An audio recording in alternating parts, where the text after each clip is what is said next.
Hey guys, it's November 18th and I am back to share with you how I lesson plan or how I plan out the activities that the kids do in their centers and their their workbox activities.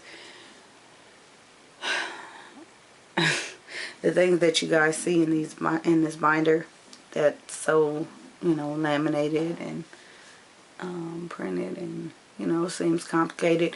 It's really not, and I tell you, it takes me the time it's going to take me to make this video to actually do that. And sometimes I'm doing it each week.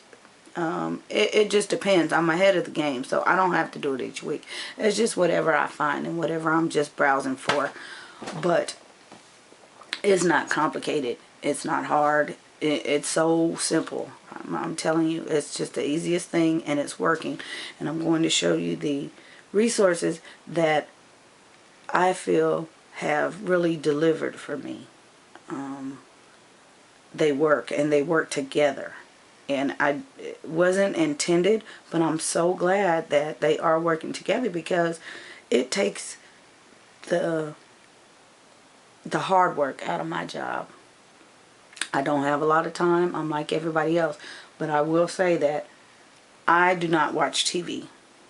So if you're saying I don't have time because I'm busy with the kids, I'm doing this and that, 9 times out of 10, you're not utilizing your time the way you could.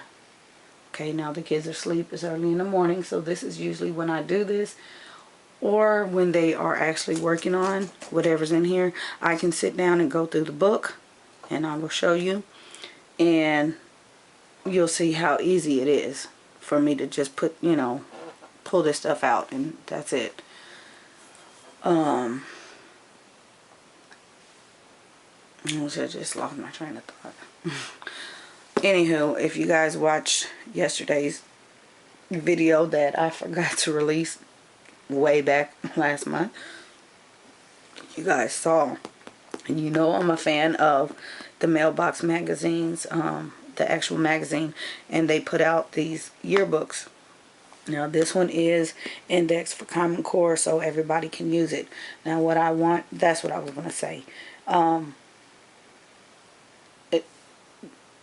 speaking for myself. We are in Texas. We are not a Common Core state. So I'm not saying this is the perfect thing, but these are indexed for Common Core. I don't have to spend a whole lot of time scavenging, books and resources and things like that, because we have no homeschool standards, no regulations. There's nobody to report to. I don't have to keep any records. I don't even have to do any of this if I don't want to. This is how I like to teach with my children. But I know everybody else, they have certain things that they have to cover. We do follow scope and sequence of our Texas board, because that's just how I like to school them. I like to make sure that they're aligned with everybody else in the state. Should there ever be an event that they do have to go into school, I do not want them to seem like, this is foreign to them. Although my kids are, I don't know, they're so, they grasp concepts really, really quickly and really easily. It's just, it's phenomenal. I could give them a book and they can fly through the book in a day. In fact, I don't think I released a video yet, but I will. The 3-year-old, you'll see. Probably tomorrow, if I don't do it after this. Anywho, you saw that I found these books. I found some more. And they are not very expensive at all. And so in the mornings, I take 15-20 minutes, go through the book, and I think I showed the book. I broke it down, how it's broken down. And you will see right now I'm going in really hard on math. That is what I'm trying to bring them. Math is not my strong suit. And hopefully, once they get, up a grade level, they'll be able to help me. But right now, I feel that math is very Very important to get that foundation going. Not that we're not working on other skills, but I like them to be able to have a edge, an upper edge on math. So some of this, I have already gone through and used this book. I had to go through and goodness, haha, can't do it. Map out my little paper scraps to kind of show you guys, bookmark. Arts and crafts wise, look at the patterns. That's the patterns we were working on with the these type of things. Now after this video, I am going to show you 2 other books. One I've held off on, but I'm going to show you how it relates to another one and why these all work together, and I'm just in heaven. Okay, so that them learning the patterns and the geometric shapes and things like that, I mean, that's math, you know. And so when they're actually looking at, you know, geometric problems in a problem form, they're going to understand what they're doing because they know all about these shapes and these concepts, how they work together, how they, you know, the area. They're going to be able to determine all of that just by playing with these little activities and manipulatives. Let's see, another math builder. I think this has to do with measurement, this little monkey thing. The idea was to copy and use pipe cleaners through these little things and I guess line them up, make a so that you can measure them and then also count. So simple. All I'm doing is going through these books, looking at these activities. These are my black line masters, and copying them, and then I laminate them, whole bunch of them, and put them in the book. That's it. I'm not searching page after page, you know, book after book, resource after resource, looking for these activities. This stuff is in here. Okay, now I've already copied that. Oh, goodness.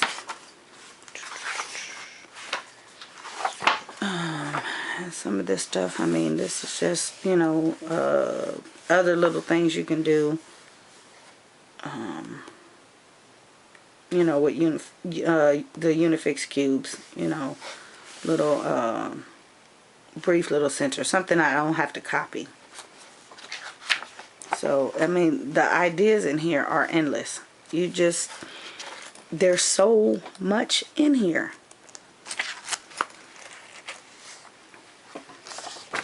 Okay, let me see, what did I, kind of dog ear over here. This looks like a paper towel roll. Yeah, it is.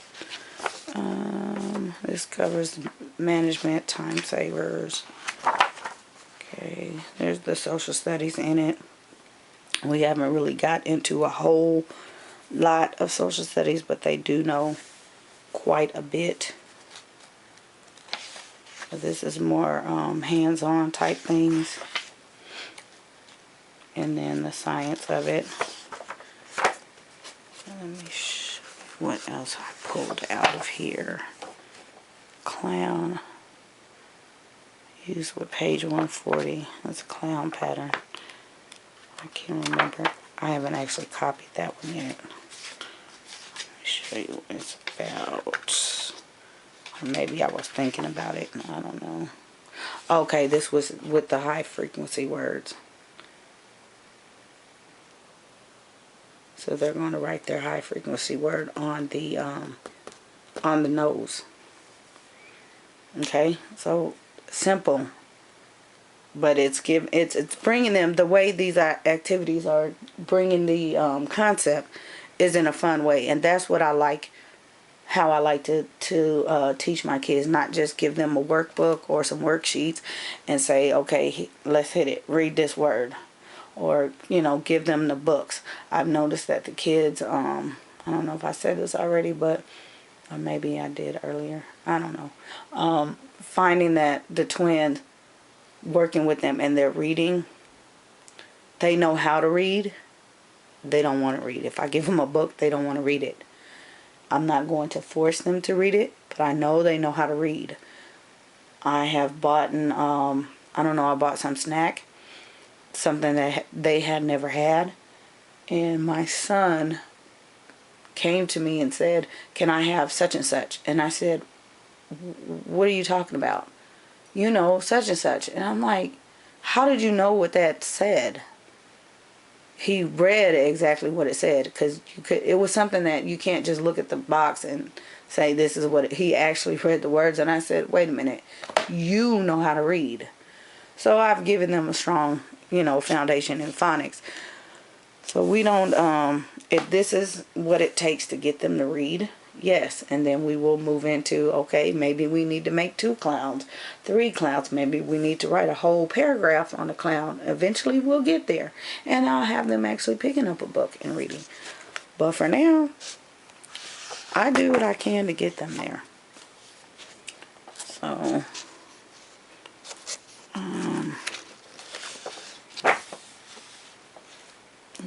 these are rhyming words. So this little page I will just print out, well, I already have, and cut them apart. They'll be laminated or just put on cardstock and cut out that way for durability. And then they'll have rhyming words. So they'll go through and find all of the words that rhyme and group them together. And that is a part of their when they're working with their word families. I mean, same thing. The same exact thing. Okay. Nothing different than what I've already pulled up. And these were the things that I found online. So, that's how that stuff works together. Like I said, it's not anything complicated any more than me going through this book and pulling up a page and copying it. This little activity I have printed out, and what it is, the little penguins, is for 2 of them. They're going to work on it in the center. There's a little divider you make, and it's working on ordinal numbers. What happens is they have to color the feet of the penguin, and they sit on either side of each other, and put this little partition up. And the one child gives directions. The penguin with the green feet is 3rd in line. Okay, so the other child has to make sure that the penguin is 3rd. When they finish with all of their penguins, calling out, they take turns, they're going to move the partition and see if the partner got the penguin in the right order, and then they switch places. Okay, ordinal numbers. Same thing when I bring it to them in a math book, in a problem form, they will already understand how to do that because they've worked on these little activities. So that is the reason why I like these, because they're, they're a no nonsense approach, but they deliver on a level that I need it to. So spring is in the air. Use the word bank, add S to show more than one. So yeah, we have not gotten there yet, but I think this is a kindergarten level. The things in here I can use next year and probably the year after, because it's so rich. This is skip counting, so they will know, that once they get in their books what they're actually doing. Yeah, got an easy job. And this is just teacher tips. So on to the next thing. You guys know we live in Texas. Let me go back one thing. In each mailbox, the actual magazine, they have posters. And this is one I pulled out that they're getting ready to do. Busy builders, they're counting objects. They decide who's player A, who's player B. I give them a die. They're going to get their Unifix cubes. Whatever they roll, whatever number, they're going to put that many cubes on their wall. Obviously, whoever gets to the end is the winner.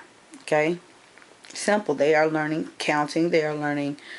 There's some ordinal numbers in there. They are learning how to take turns. So this is going to be one of their center games.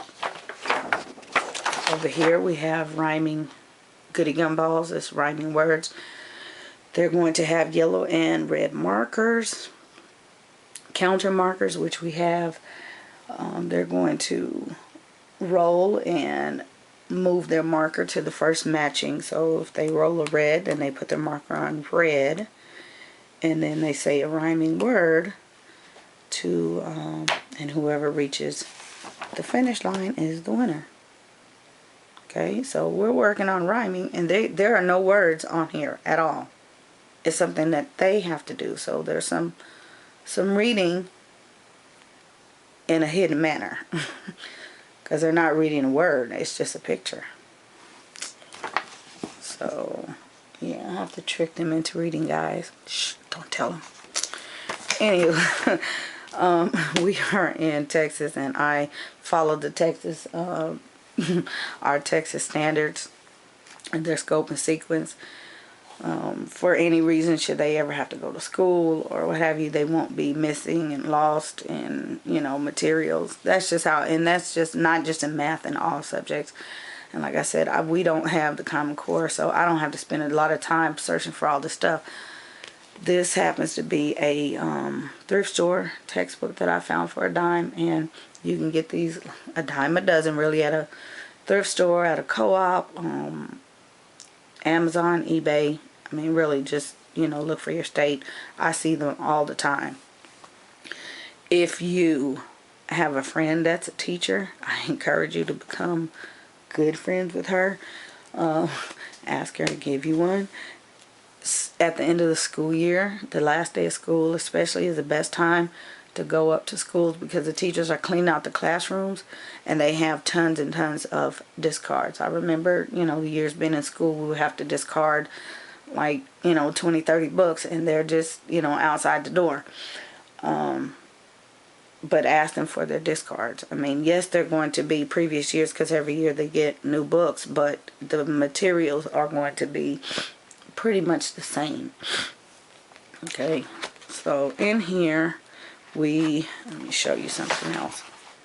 This is a kindergarten book, the K. You will see K. Sometimes you will see the number. A lot of times you will see a grid. And I'm looking at one on the floor, the first grade book on the shelf.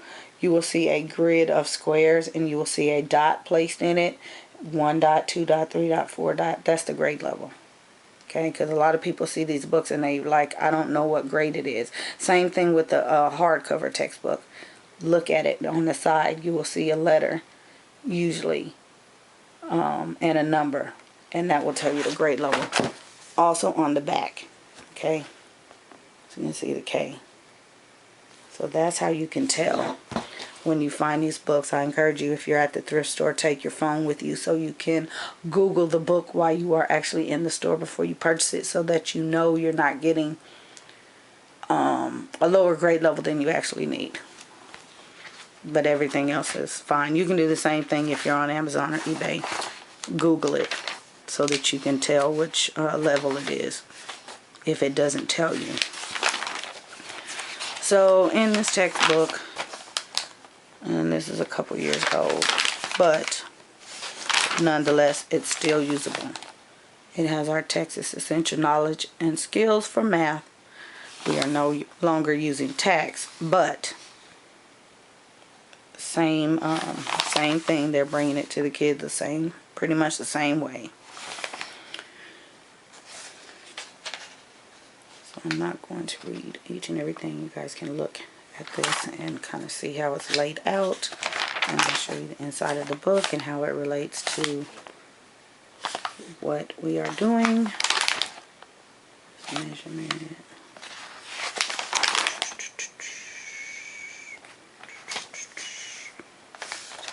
content. And I'm not really following. I am, but I'm not really. The table of contents and how I'm bringing it to them, it's just working that way. Like, we have not gotten into measurement. That's towards the end of the book. And then looking at my lesson plan, when I wrote my lesson plan earlier this year, this school year, I did the same thing. Measurement is not towards till towards the end, because I looked at what your kindergartner, what your first grader needs to know, those books, and that's how they brought it. So I kind of kept those units towards the end of our school year. So here we are, Unit 6, and there's measurement. Okay, so here we are with the just basic make the pattern with the cubes, which is right here. Okay, so because the kids are already doing this, next month I'm going to pull out these books. I am actually going to assess them, because that's usually when I go through and assess them. But because I've done this, they're already going to be able to do this. I don't have to spend time teaching them. I want to make sure that I'm covering all the bases. That's why I'm using an actual textbook, workbook, so that I can make sure that they're on track, and you know, they don't get, like I say, sticker shock. If they ever have to go into school, they're not going to freak out because they see this in front of them and they're like, well, wait a minute, we didn't do that, we did this. They're not going to have that. And they're not going to have patterns all the time. They're going to have an actual word problem. Okay, so here the shape, the geometry of it, naming the colors, naming the figures, counting. We're doing all of that in our center and workbox activities. Okay, so that's how all of this is tying in. These mailbox magazine activities, these activities, and this workbook, all of us tying it together. We could go through and let's see. That's one unit is a page, I think. What is it, 2 pages? No, it's about 8 pages. Now that I'm looking at it. Yeah, it's 8 pages. They could do that in one day. And that's not too much work for them. Okay? It's simple. It's very simple. They will understand it. And I don't have to spend a lot of time. My kids pick up on things very easily. So that's the reason why I'm giving this as a precursor, so that I don't have to spend a lot of time on this. So I know eventually it will get harder. And there are a lot of things that I am not teaching them because I don't feel the need that I have to teach them. Yes, there are a lot of cool science experiments and, you know, this and that. But looking at my older kids and the way I taught them, my kids are smart enough to pick up a book and read it and figure it out and you know, new. So I'm not spending a whole lot of time teaching these little kids a whole bunch of useless facts and information. They will figure that out themselves. I'm just giving them the basic foundation for what they need. If they want to go into, you know, later on learning the periodic table and all of that, good for them. I learned that stuff later on. But nobody said, okay, the teacher didn't say, okay, this is what you guys have to do. We learned basic elements and that was it.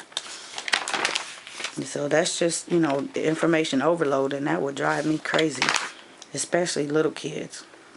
So we have patterns in here. Looking for a pattern, and that's what we're doing in our, you know, in these little activities.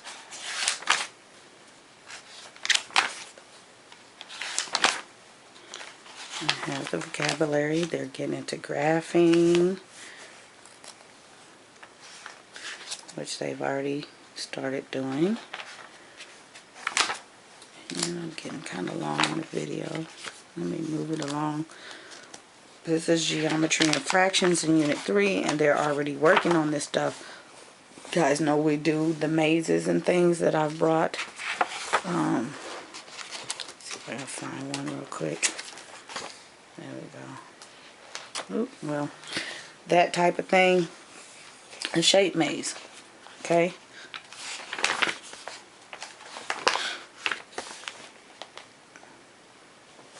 We're getting ready to explore the solids and the, things like that. They've seen them. We haven't really talked about them.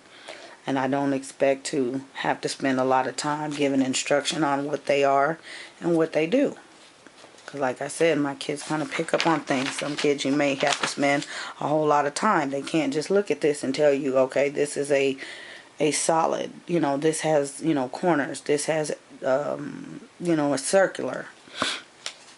And I think that was part of a really good activity I gave them the other day, when they had to fill in this circle with squares. And they had to figure out that they couldn't. So,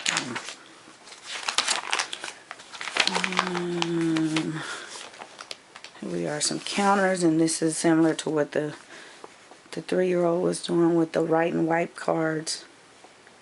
And I don't think I have released that video, but I will. You'll see something that I talked about the other day, and yeah, you'll get it. But the counting the objects and writing the number. And so what I'm setting them up for is basically how to, once they see, like here's some of it, where they have to count the object and name the number. I'm setting them up for an actual math problem, okay? This right here. They will, if I give the twins this page and say do this page, they can do this page because they've already learned with their cubes and their little counters. Okay, let's count this, let's count this. We can do subtraction. This is what I'm setting them up for when they do those activities. So I make sure I, use some good resources to pull them up and teach it to them. And that way, when they get this book, they're going to know how to do it. But seriously, 15-20 minutes finding some activities, that's priceless. And then we have our each chapter has a review test, and there's some measurement, guesstimation. So we're going to get into all of this. And I have no doubt I'm going to try to capture these things as they happen, but I don't have a doubt that they won't be able to understand. And if they don't, then I know that there's some things that I need to tweak in the activities. But if they are performing the way they are performing now, I don't see them having a problem. I probably could give this to the baby and she could figure this out. It kind of blows me away, her intelligence level. So don't let this intimidate you. I'm here to help and show you guys, how I'm doing it. And I believe that even if you are, state regulated, you could still do some of the same things. Okay, now I do see, the fancy curriculums like the math you see and the Singapore math and all of that. That's all good and dandy, but a lot of kids, and I know a lot of people spend a lot of time purchasing those things and repurchasing because they're saying they don't work. It's not the way. It's not that they don't work, it's delivery. Some kids cannot grasp that concept. And I know I was one of those kids. If you gave me a math textbook, beyond certain concepts, multiplication, division, fractions, oh my gosh, it just was not processing that way. And nobody was there to break it down. And now I look back and say, okay, wait a minute. If it was given to me like this, then I would be able to figure out. Or the teacher would say, I would figure out the problem, but I didn't do it the way she wanted me to. And that would confuse me and frustrate me. And yeah, the grades were not, but that's what's happening, a lot of times these days with these curriculums and following this person and that